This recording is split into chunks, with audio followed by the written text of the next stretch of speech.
Hello everyone.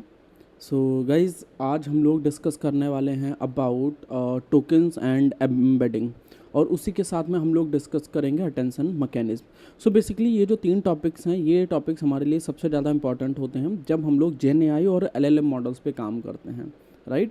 तो आज की सीरीज़ में हम लोग देखने वाले हैं कि किस तरह से हम लोग सेंटेंस को टोकन्स में कन्वर्ट करते हैं, किस तरह से हम लोग उसको एम्बेडिंग में कन्वर्ट करते हैं, और क्या होता है अटेंशन मैकेनिज्म, राइट।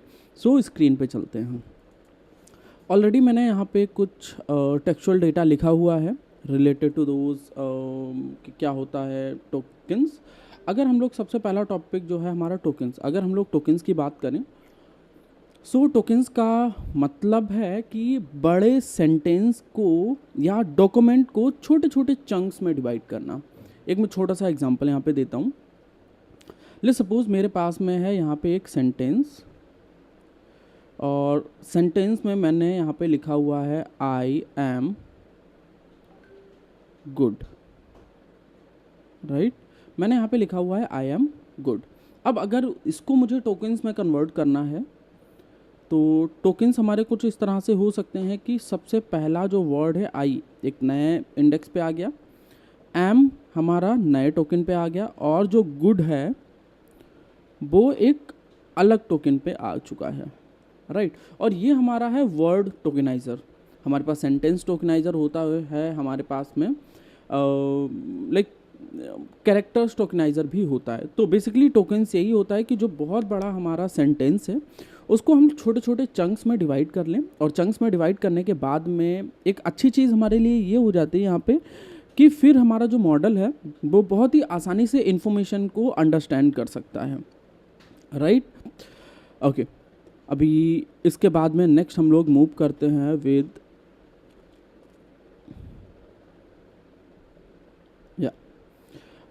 वर्ड टोकनाइज़र। तो जैसा कि मैंने अभी आपको बताया था कि जो वर्ड टोकनाइज़र है, दिस वर्ड टोकनाइज़र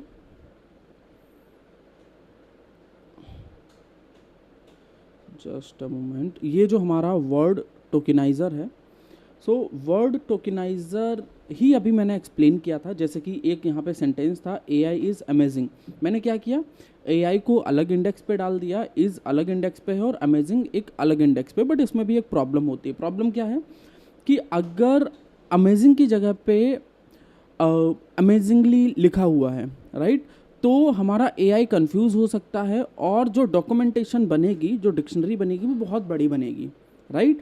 इसलिए हम लोग वर्ड लेबल टोकनाइजर्स को इतना ज़्यादा यूज़ नहीं करते हैं, राइट। जो हमारे पास में दूसरा टोकनाइज़र है दैट इज़ कैरेक्टर लेबल टोकनाइज़र। अब कैरेक्टर लेबल टोकनाइज़र हमारा किस तरह से काम करता है, सी, जैसे कि हमारे पास में एक वर्ड है एआई। अब एआई में ए हमारा अलग इंडेक्स पे आ जाएगा और आई जो है वो अलग इंडेक्स पे आ जाएगा, राइट। बट इसमें एक प्रॉब्लम क्या है, इसमें प्रॉब्लम इस सेंटेंस में ले सपोज बहुत ज़्यादा वर्ड हो सकते हैं, राइट। सो मतलब बहुत ज़्यादा मीनिंग्स होंगी, और फिर उतनी ज़्यादा मीनिंग्स को निकालना बहुत ज़्यादा डिफ़िकल्ट हो जाता है मॉडल के साथ में, राइट। इसलिए ये जो हमारा कैरेक्टर लेबल टोकनाइज़र है ये भी इतना ज़्यादा यूज़ नहीं किया जाता है। थर्ड हमारे पास में है यहाँ पे सब वर्ड टोकनाइज़र, और सबसे ज़्यादा हम लोग यही यूज़ करते हैं जो हमारा सब वर्ड टोकनाइज़र है। किस तरह से, सी, लेट्स सपोज मेरे पास में एक एग्जांपल है यहाँ पे अनबिलीवेबल, राइट। अब इसमें जब हम इसको टोकन्स में कन्वर्ट कर रहे हैं तो अन को मैंने अलग किया है, बिलीव को मैंने अलग किया है, और एबल को मैंने अलग किया है। इससे फ़ायदा क्या हुआ, इससे फ़ायदा ये हुआ कि अगर एआई को, अगर मेरे मॉडल को एक नया वर्ड भी मिलता है तो भी मेरा मॉडल बहुत ही आसानी से उसको अंडरस्टैंड कर पाएगा, राइट। क्योंकि हमने यहाँ पे जो पूरा एक वर्ड था उसको अलग अलग चंक्स में हमने डिवाइड किया हुआ है, राइट। इस तरह से अगर हम लोग इसका एक प्रैक्टिकल इम्प्लीमेंटेशन की बात करें तो इसकी प्रैक्टिकल इम्प्लीमेंटेशन कुछ इस तरह से होगी कि हमने यहाँ पे एक ऑटो टोकनाइज़र फंक्शन कॉल किया हुआ है, राइट। और GPT-2 मॉडल का हम लोग टोकनाइज़र यहाँ पे ले रहे हैं। मेरे पास में मैंने एक सेंटेंस है, tokens is a core part of LLM, ये मेरा एक सेंटेंस है, ठीक है। और मेरा टास्क यहाँ पे यही है कि इस सेंटेंस को मुझे टोकन्स में कन्वर्ट करना है, राइट। तो ये पूरा कोड मेरा टोकन्स है, और टोकन्स की हमने आईडी भी बनाई हुई है, राइट। सो आप कह सकते हो कि टोकन्स मतलब सबसे पहले हमने टोकन्स में कन्वर्ट किया और उसके बाद में उसको न्यूमेरिकल वेक्टर्स में कन्वर्ट कर लिया। तो जो हमारे न्यूमेरिकल वेक्टर्स आए हैं ये हमारे न्यूमेरिकल वेक्टर हैं, those all are my numerical vectors for my model, right. ये हमने न्यूमेरिकल वेक्टर्स में टोकन्स को कन्वर्ट कर लिया और एक्चुअल में इसी तरह से ही हमारे टोकन्स काम करते हैं जब भी हम लोग मॉडल्स के साथ में डील करते हैं, राइट। सो ये हो गया टोकनाइजर्स या फिर टोकन्स। फिर से मैं पूरा टोकन्स को एक्सप्लेन करता हूँ कि टोकन्स हमारे जो भी सेंटेंस है उसको स्मॉल स्मॉल चंक्स में डिवाइड करना होता है, राइट। छोटे छोटे यूनिट्स में हम उसको ब्रेक कर लेते हैं, तोड़ लेते हैं, ताकि हमारा मॉडल बहुत ही आसानी से चीज़ों को समझ सके, राइट। तो सबसे पहला जो हमारा टोकनाइज़र था वो था वर्ड लेबल टोकनाइज़र। और वर्ड लेबल टोकनाइज़र में क्या होता है कि जो हमारा सेंटेंस है उस सेंटेंस में जो भी वर्ड्स हैं उनको हम लोग अलग अलग इंडेक्स पे रख देते हैं, राइट। और उसके बाद में उनको वेक्टर्स में, वेक्टर डेटाबेस में हम लोग कन्वर्ट कर लेते हैं बहुत ही ईजिली। दूसरा अगर हम बात करें कैरेक्टर लेबल टोकनाइज़र, तो कैरेक्टर लेबल टोकनाइज़र में हर एक जो हमारा वर्ड होगा, हर एक कैरेक्टर अलग टोकन्स में आएगा। जैसे कि AI है तो A हमारा अलग इंडेक्स पे है, I हमारा अलग इंडेक्स पे है। इसमें प्रॉब्लम हमारी ये है कि लाइक सेंटेंस बहुत लंबा हो जाता है और मॉडल मतलब मीनिंग निकालने में बहुत ज़्यादा मुश्किल होती है, राइट। तो ये प्रॉब्लम हो जाती है इसके साथ में।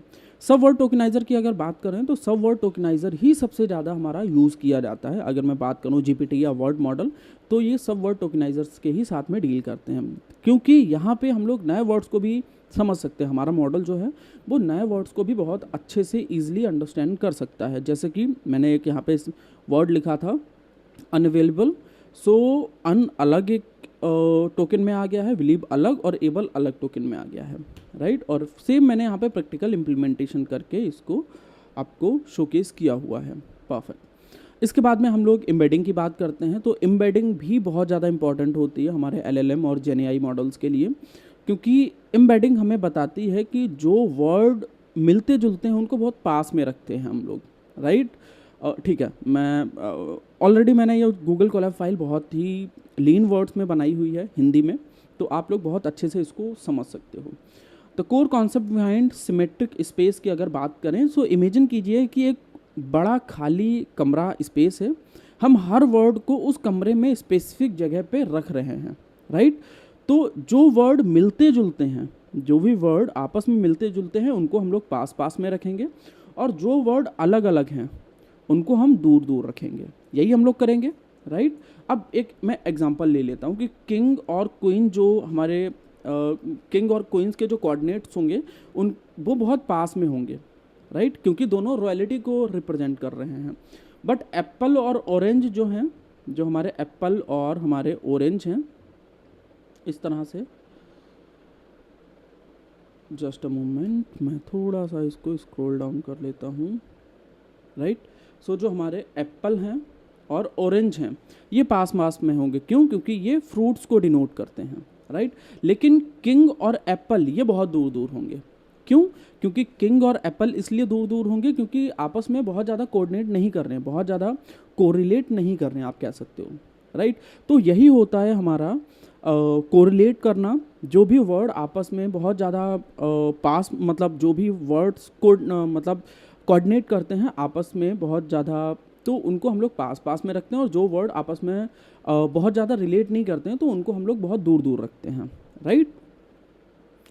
अगर हम लोग यहाँ पे बात करें हाई डायमेंशन वेक्टर्स की, तो जो जिनको हम लोग बताते हैं हज़ारों नंबर्स ऑफ वेक्टर्स हों, राइट, वहाँ पे ये एम्बेडिंग बहुत ज़्यादा इंपॉर्टेंट हो जाती है, क्योंकि रियल लाइफ में हम लोग या तो 2D या 3D स्पेस में ही चीज़ों को देख सकते हैं। बट LLMs मॉडल में हमारे पास में 768 या फिर 1536 डायमेंशन यूज़ करते हैं हम लोग, राइट। अब इस कंडीशन में हमारे लिए सबसे ज़्यादा प्रॉब्लम आएगी कि इन मॉडल्स को हम लोग किस तरह से ऑब्जर्व करें। तो इसलिए हम लोग प्रिंसिपल कंपोनेंट एनालिसिस PCA का यूज़ करते हैं और ईजिली हम इसको अंडरस्टैंड कर सकते हैं।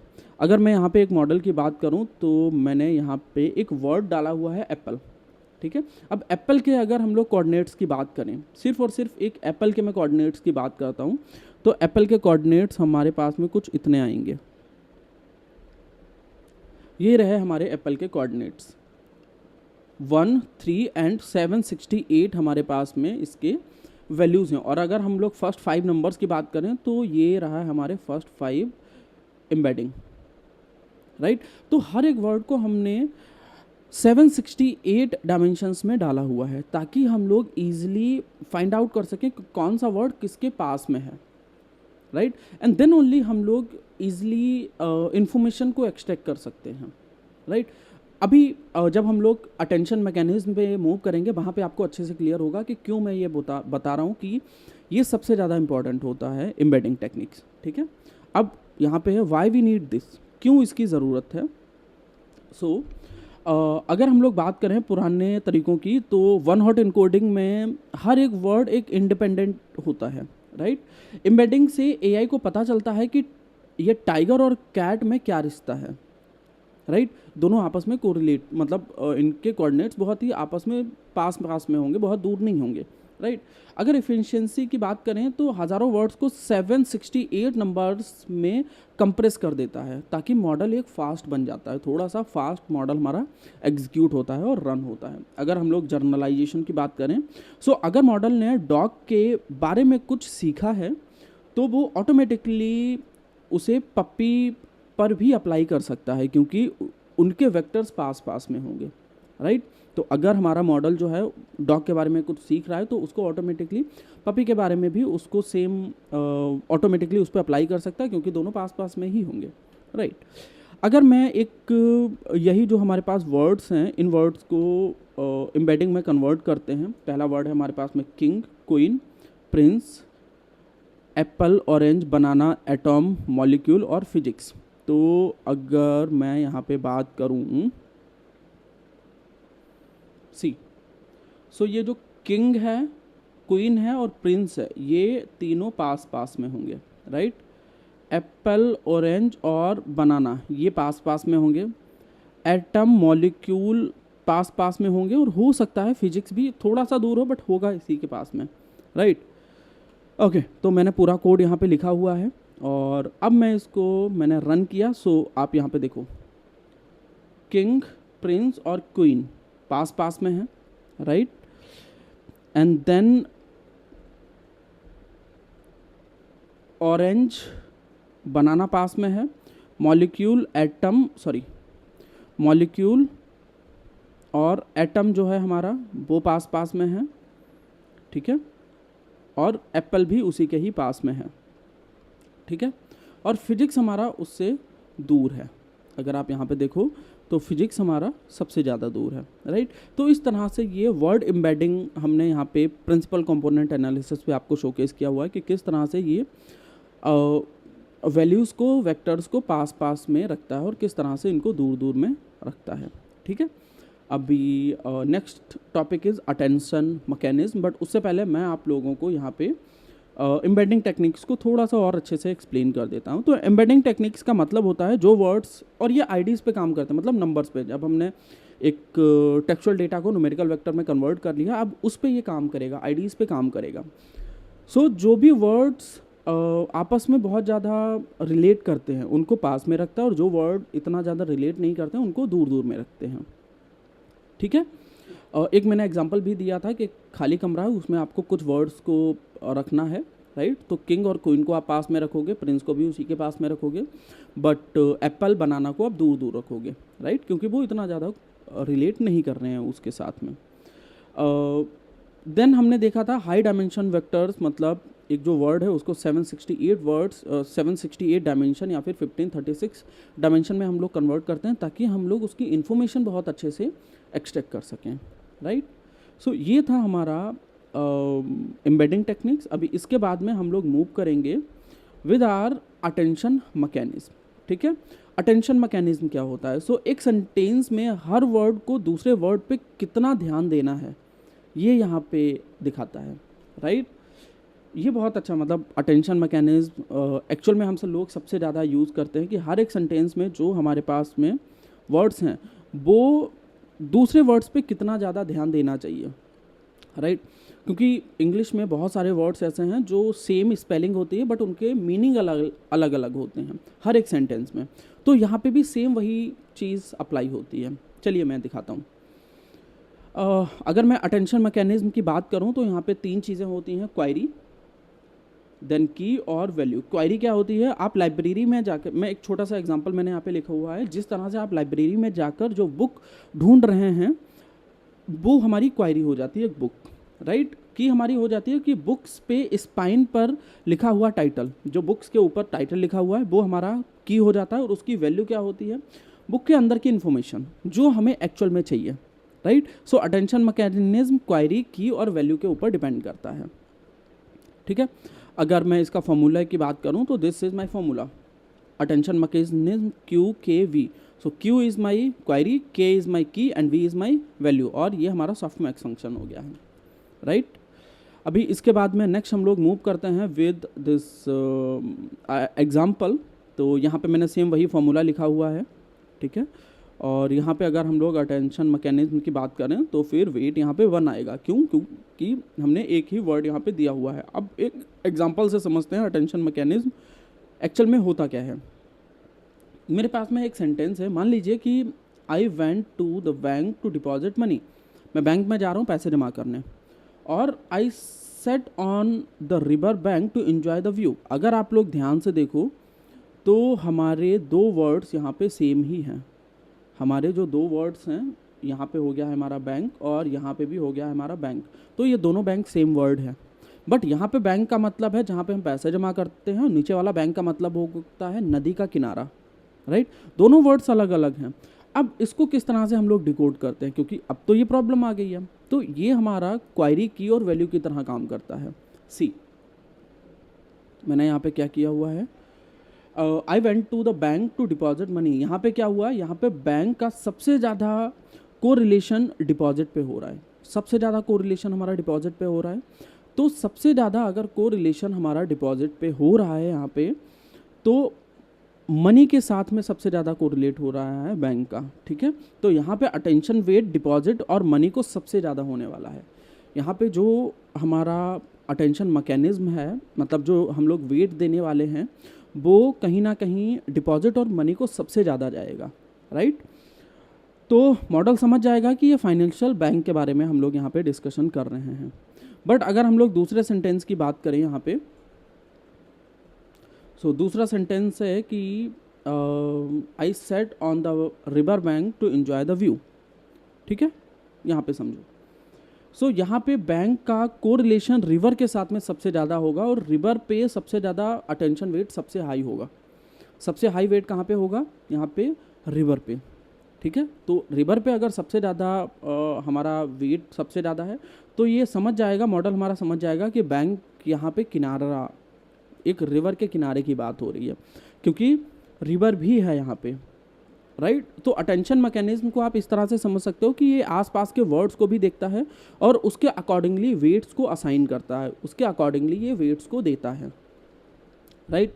अगर हम लोग यहाँ पे बात करें क्यों ये इतना ज़्यादा इम्पॉर्टेंट है, अगर मैं यहाँ पे बात करूँ कि ये इतना ज़्यादा इम्पॉर्टेंट क्यों है, सो जिस तरह से अभी हमने देखा कि एक वर्ड के बहुत सारे वर्ड्स हो सकते हैं, एक वर्ड के बहुत सारी मीनिंग्स यहाँ पे हो सकती हैं, तो हम लोगों ने यहाँ पे क्या किया, यहाँ पे अटेंशन मैकेनिज्म देखा और उसके अकॉर्डिंगली हमने उसके आसपास के वर्ड्स को देख के उसका मीनिंग निकाला है, ठीक है। और पहले हम लोग क्या करते थे, पहले हम लोग RNN का यूज़ करते थे, जो एक एक वर्ड को पढ़ते थे, राइट। बट अटेंशन मैकेनिज्म ने पूरा सेंटेंस एक ही बार में देख लिया, तो ट्रेनिंग बहुत ज़्यादा फास्ट हो जाती है, राइट। अभी मैं इसको समराइज़ कर देता हूँ कि टोकन्स क्या होते हैं। टोकन्स होते हैं कि टेक्स्ट को हम लोग इंटीजर आईडीज़ में कन्वर्ट करते हैं, राइट। एम्बेडिंग लेयर्स हमारी क्या होती हैं, एम्बेडिंग हमारा होता है कि इंटीजर को वेक्टर्स में बदलना, राइट, वेक्टर्स में बदलना, ताकि इन्फॉर्मेशन हम लोग अच्छे से आसानी से निकाल सकें। जो भी वर्ड्स हैं उनको पास पास, जो भी आपस में बहुत ज़्यादा कोरिलेट कर रहे हैं उन वर्ड्स को पास पास में रखना, ठीक है।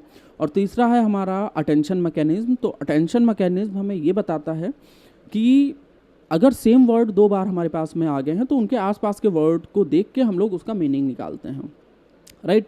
So guys, this was all about tokens, embedding and attention mechanism. So guys, that's it for today. See you in the next meeting. Till then, bye bye, take care.